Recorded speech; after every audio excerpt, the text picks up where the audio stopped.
ఇది ఎండాకాలం. ఎండాకాలంలోనే చెరువులు కాస్త నీళ్లు తగ్గుతాయి. ఆ టైంలో కాలవలైనా, చెరువుల్లోనైనా పుడికి తీయడం సులభం. మిషన్‌తో ఇప్పుడొచ్చేసినటువంటి మిషన్స్‌తో తీసి అవతల పడేయొచ్చు.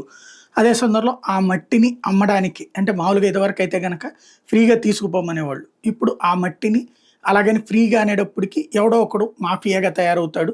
వాడు అమ్ముతుంటాడు. అట్లా కాకుండా ఒక రూపాయి అనేటటువంటిది పెడితే చట్టబద్ధంగా ప్రభుత్వానికి ఒక లెక్కుంటది అన్నటువంటి కోణంలో ఇప్పుడు చెరువుల్లో పుడికి తీసిన మట్టిని రూపాయికి క్యూబిక్ మీటర్ చొప్పున రైతులకు సరఫరా చేసేలా ముఖ్యమంత్రి చంద్రబాబు అనుమతి ఇచ్చారని జలవనరుల శాఖ మంత్రి నిమ్మల రామానాయుడు చెప్పారు.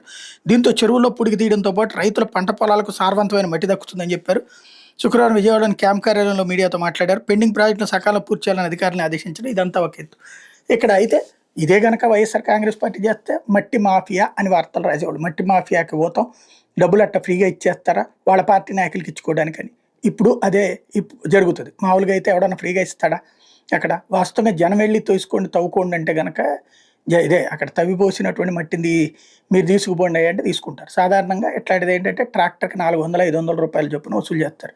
ఇప్పుడు ఇసుక ఫ్రీగా తీసుకోమన్నారు ట్రాక్టర్ వాళ్ళు. ట్రాక్టర్ వాళ్ళు ఏం చేస్తున్నారు? ఇసుక పోసుకుని అక్కడ డబ్బులు ఇస్తున్నారు వాళ్ళకి, పోసినోడికి. అదే సమయంలో తీసుకొచ్చి రోడ్డు మీద అమ్ముతున్నారు. ఉచిత ఇసుక అంటున్నారు. అట్లాగే ఉచిత మట్టి కాకుండా రూపాయి మట్టి. విశాఖపట్నంలో ఎకరం రూపాయి 99 పైసలకే ఇచ్చిన దాంతో పోల్చుకుంటే ఇది అలాంటిదేనమాట.